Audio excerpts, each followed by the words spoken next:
able to talk. The time by Carrie Chris is 6 p.m. Time for CBX Business News. The Business News headlines is brought to you by QMX Wealth Management, making more possible.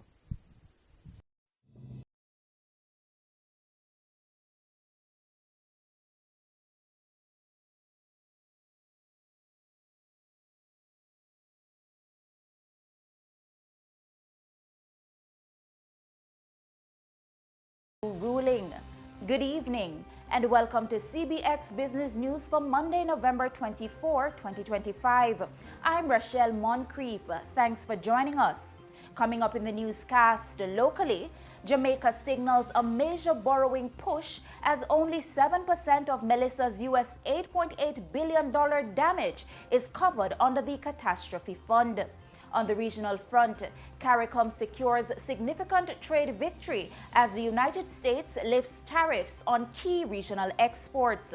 And over on the global stage, Tesla's bid for EU approval of full self-driving now hinges on a critical regulatory decision expected in 2026. Stay tuned as we unpack these stories and more right after.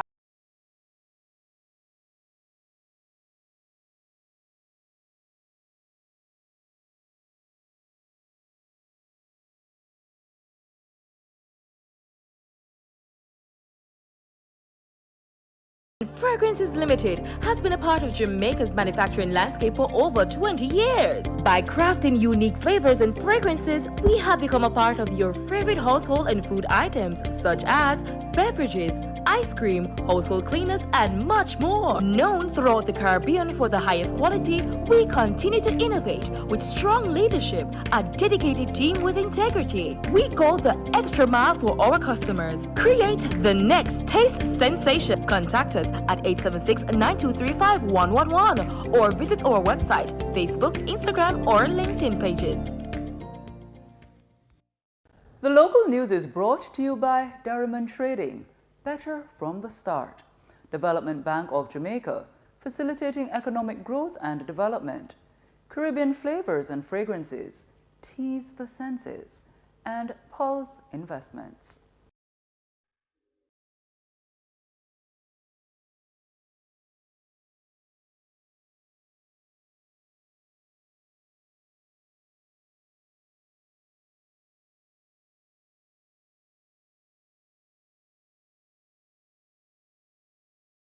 Welcome back to CBX Business News.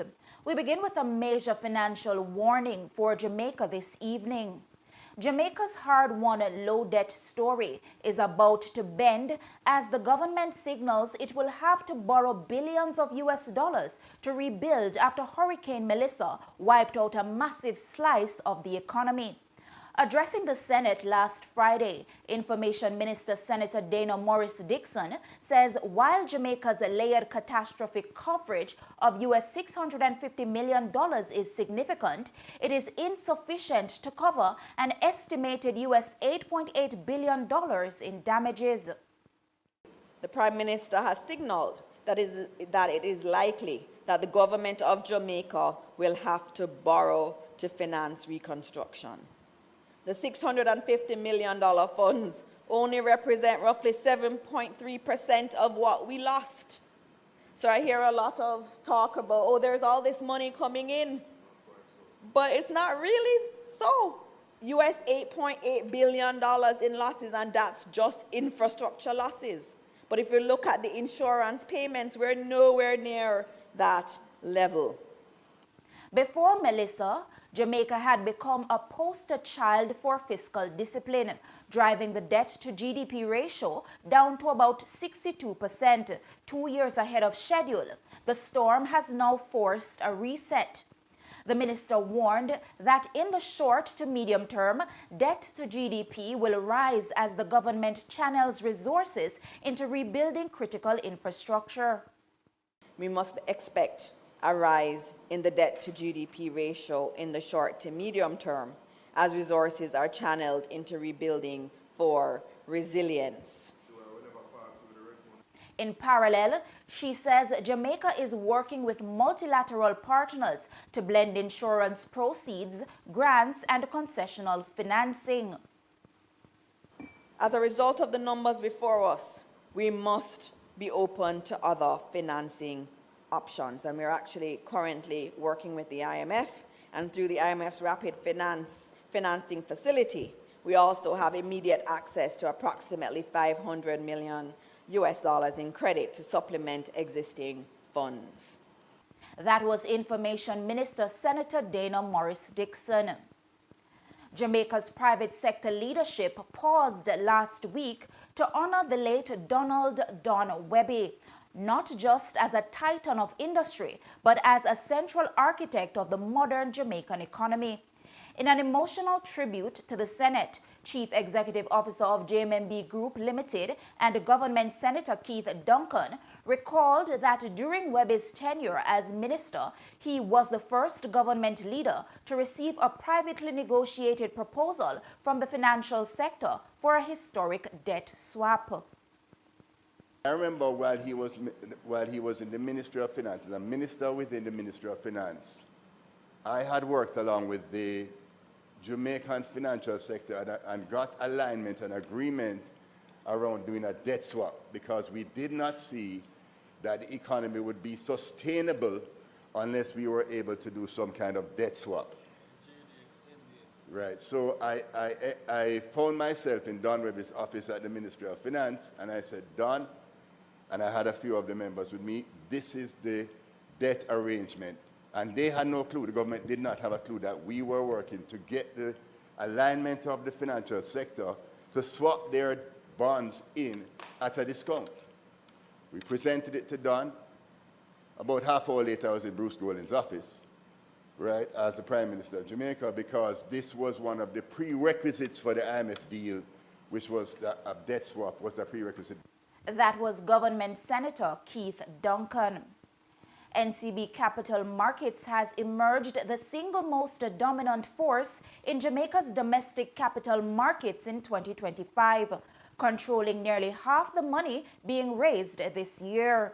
Speaking during an investor briefing last Friday, CEO of NCB Capital Markets, Angus Young, noted that for the first 9 months of this year, the firm captured a commanding 47% of the total capital raised.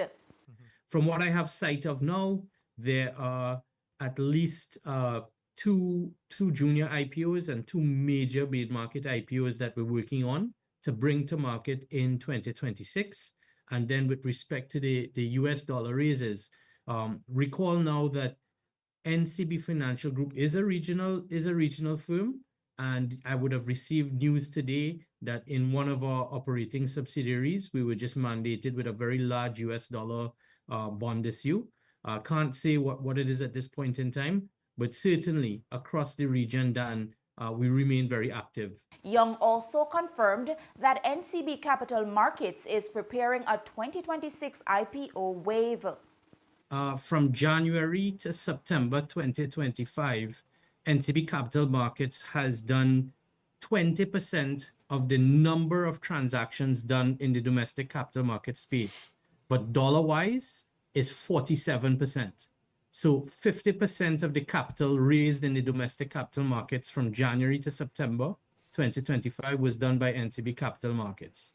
Now, we've done two very significant things to poise the bank to take advantage of what Rob was speaking about, and that is, one, we've merged the corporate and investment banking divisions.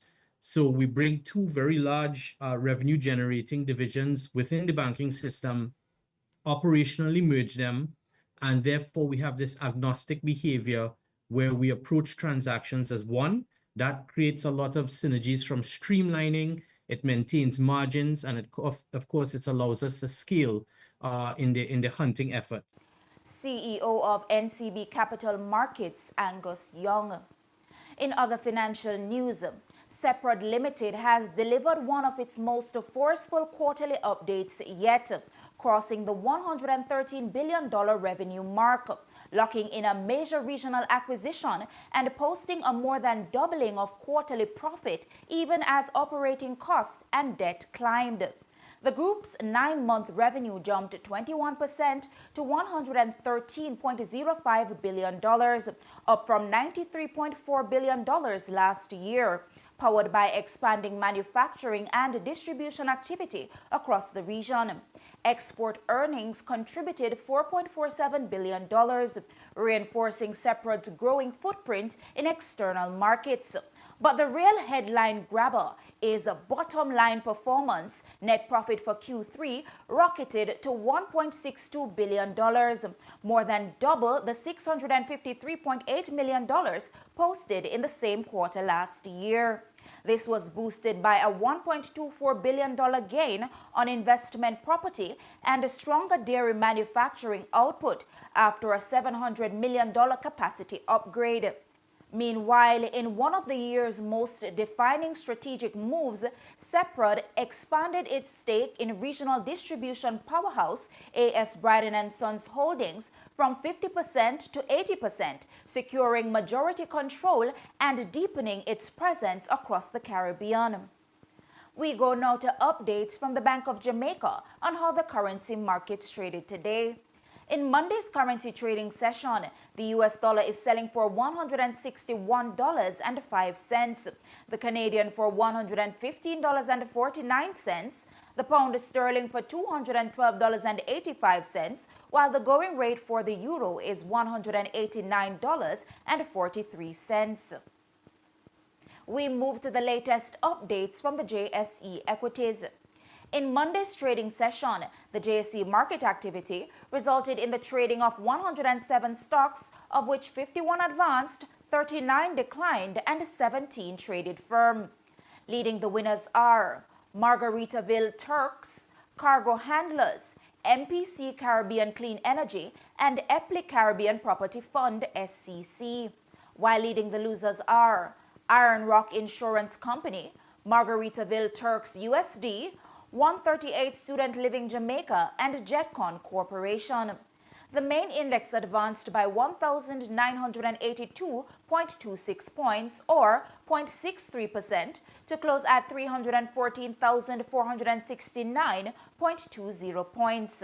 The junior market index declined by 5.62 points, or 0.17%, to close at 3,331.88 points.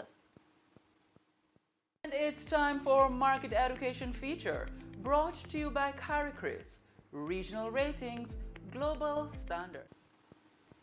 In today's Market Education Feature, we're defining last in, first out, or LIFO.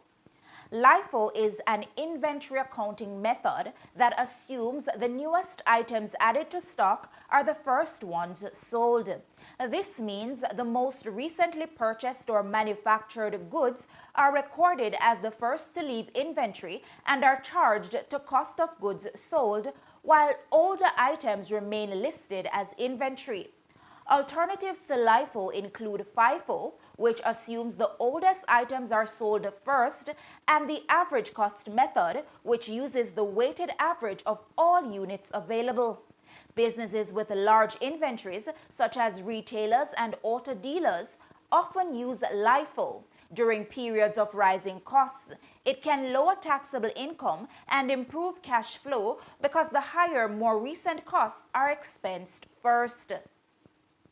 The Market Education Feature was brought to you by CariCris, Regional Ratings, Global Standards. And that's it for the local segment of the news. Please stay with us. The regional news is up next.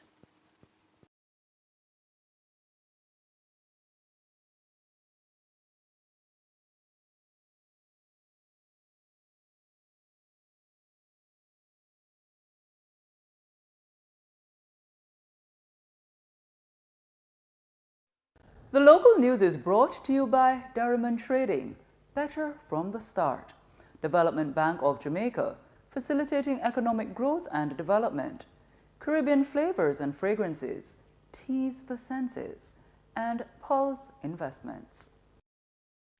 Serious about building Jamaica? Build with solid PVC pipes and conduits, manufactured in Jamaica by Phosphate, made to the highest standard. Solid PVC pipes and conduits are made in Jamaica by Jamaicans for Jamaicans. Available at hardware stores across the island. Take some solid advice, support our economy, and build well. Buy solid PVC pipes. Next time, ask for solid brand PVC pipes and conduits. Call our distributors or Phosphate at 876-937-5099.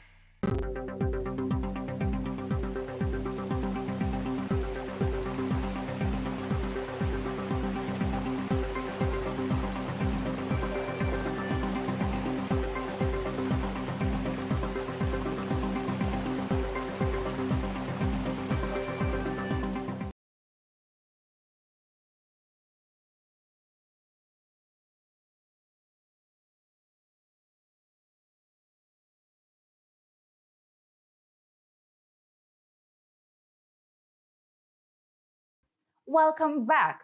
And now for the regional business news.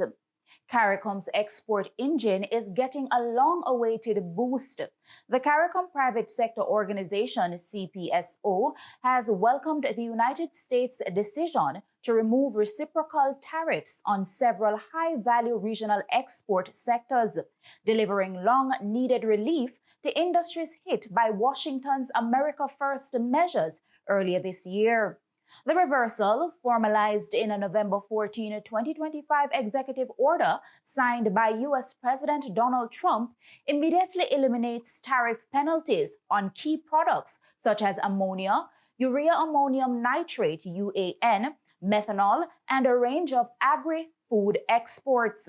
In a statement, CPSO CEO and Technical Director Dr. Patrick Antoine called the decision timely and consequential, noting that the removal stabilizes food supply chains, restores competitiveness for regional manufacturers, and reopens U.S. market access for CARICOM exporters. Dr. Antoine credited the breakthrough to unusually strong, coordinated diplomacy by CARICOM heads of government. He highlighted the leadership of CARICOM Chairman and Jamaica's Prime Minister Dr. Andrew Holness, Trinidad and Tobago's Prime Minister Kamla Persad-Bissesa, Guyana's President Dr. Irfan Ali, and the Bahamas Prime Minister Philip Davis, all of whom engaged Washington on the urgency of lifting the measures. The CPSO had previously warned that the reciprocal tariff regime could wipe out U.S. $653.6 million in CARICOM export revenue every year, with the most severe hits projected for agriculture, food processing, and chemicals. Grenada's energy future is being rewritten, and the numbers are seismic. At the recently staged 2025 Renewable Energy Symposium, government officials confirmed that Grenada is now at the midpoint of its most ambitious energy transformation in history, with energy policies converging to position the island for 100% renewable electricity by 2035. Geothermal Project Coordinator in the Ministry of Climate Resilience, the Environment and Renewable Energy, Herbert Samuel, revealed that if exploration drilling over the next 2 years confirms viable reservoirs, Grenada could see first geothermal power on the grid by 2033. We are exploring to confirm that Grenada has a viable is the key word here, a viable geothermal power source that will support utility scale power. And the proposed schedule is that we'll be drilling 2 exploration wells in second half of 2027. Earliest available power on this project is 2033. That was Geothermal Project Coordinator in the Ministry of Climate Resilience, the Environment and Renewable Energy, Herbert Samuel. In other news, Guyana's Region 6 is staring at a massive $50 billion housing bill over the next 5 years, as the government races to catch up with surging demand for house lots and formal housing schemes. Speaking at a cabinet outreach in Berbice, President Dr. Irfan Ali stressed that this estimate does not include additional demand that will emerge as new jobs, infrastructure, and private investments come on stream. The second issue, or the second priority, is that of housing.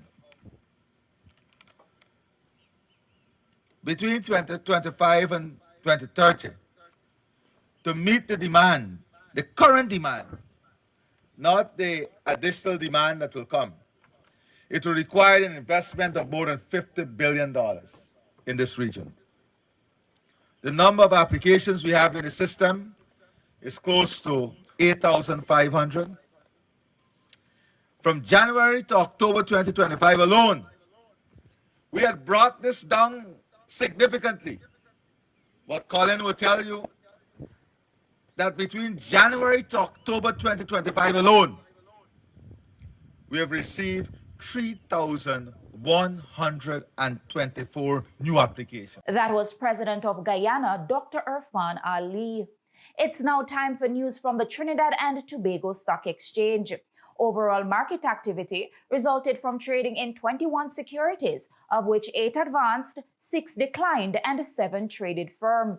Today's winners are A.S. Bryden and Sons Holdings, National Flour Mills, Trinidad and Tobago NGL, and Ansa McCall, while leading the losers are First Citizens Group Financial Holdings, Scotiabank Trinidad and Tobago, Trinidad Cement, and Republic Financial Holdings. Trading activity resulted in the following movements.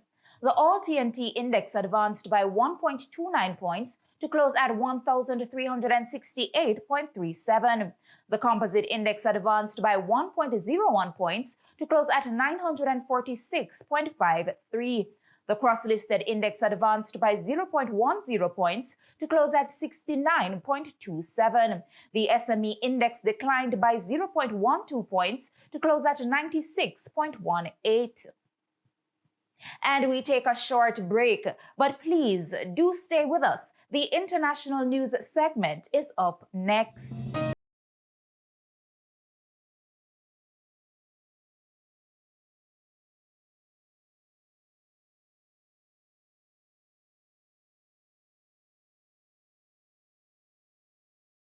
How may I assist you today? I want to open an account for me and my son. That's great. Let me see your documents. I understand you want to know about our savings account. Let me show you a few accounts and the benefits of each account. Why do you need so many documents from my mommy? It's called KYC, Know Your Customer. This helps us to protect you and treat you right. Thanks for the documents. Take a look at this brochure. Let's discuss savings accounts. A savings account is an interest-bearing deposit account. Customers with savings deposit accounts are covered up to $1.2 million per ban, so you don't have anything to worry about. This financial literacy tip is brought to you by Bank of Jamaica, promoting financial inclusion. For more information, visit our BOJ Real Talk playlist on our YouTube channel.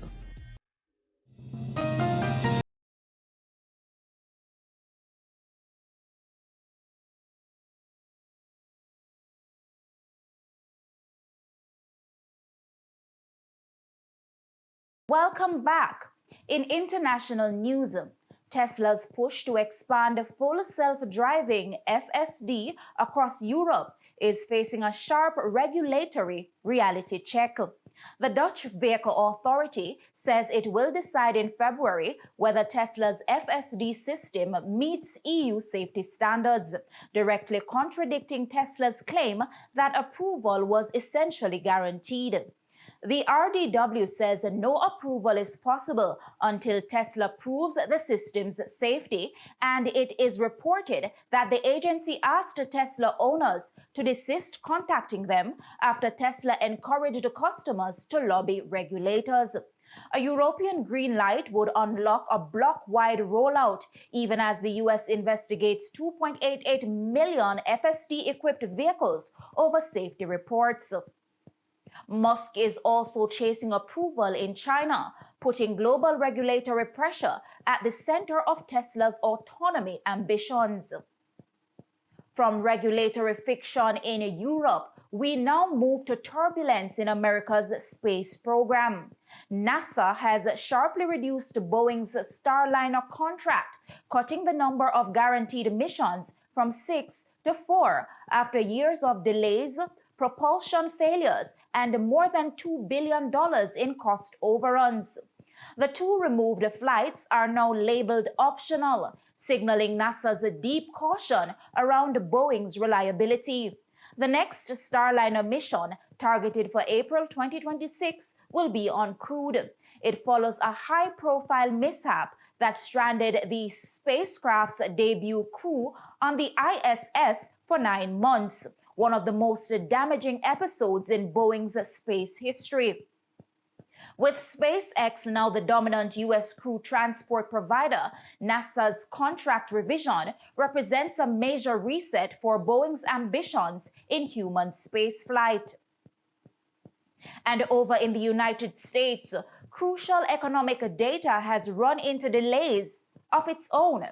The U.S. Bureau of Economic Analysis has canceled its advance estimate of third-quarter GDP, one of the most important economic indicators released each quarter after the federal government shutdown crippled data collection.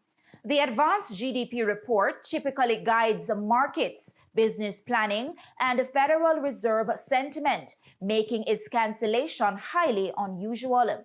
Economists now have no early read on how the U.S. economy performed in Q3, just as inflation pressures, higher borrowing costs, and global uncertainty shape year-end decisions. The BEA has also delayed the second estimate and preliminary corporate profit numbers, with no new timeline set. Analysts warn that the gap will add volatility to markets that rely heavily on early economic signals. And finally this evening, a major cultural shift is unfolding in the Gulf region, including one inside an Aramco compound in Dhahran and another for non-Muslim diplomats in Jeddah, as Crown Prince Mohammed bin Salman continues to carefully loosen some of the kingdom's strictest social restrictions. Both stores are expected to open in 2026, following last year's opening of the first diplomatic alcohol outlet in 73 years. The expansion forms a part of Saudi Arabia's bid to attract global firms, foreign talent, and tourists under Vision 2030, even as public access to alcohol remains strictly prohibited. Meanwhile, ultra-luxury Red Sea resorts continue to operate without alcohol service, but officials have hinted that policies may evolve over time as Saudi Arabia prepares for major global events, including the 2034 FIFA World Cup. And that's it for the international segment of the newscast. The news recap is coming up on the other side.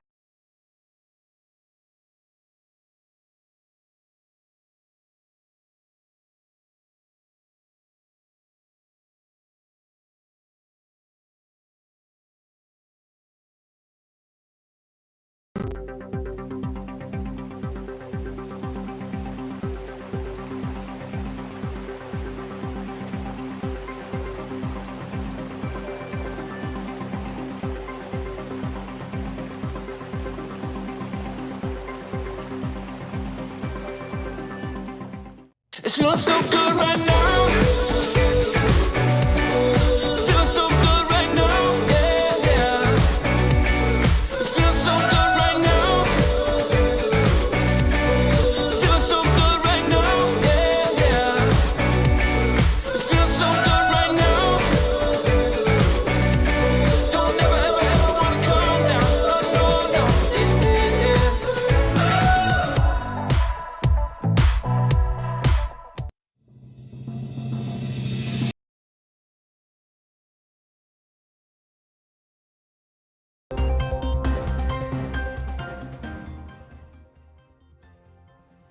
And now to recap our top stories. In the local news, Jamaica signals a major borrowing push as only 7% of Melissa's US $8.8 billion damage is currently covered.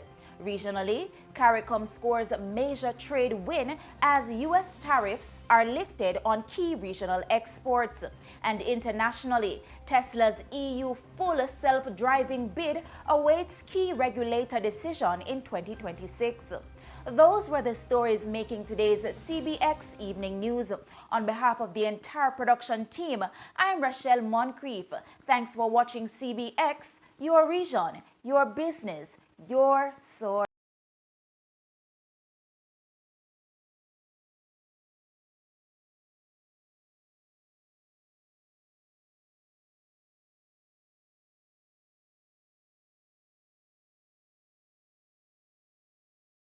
Beckford.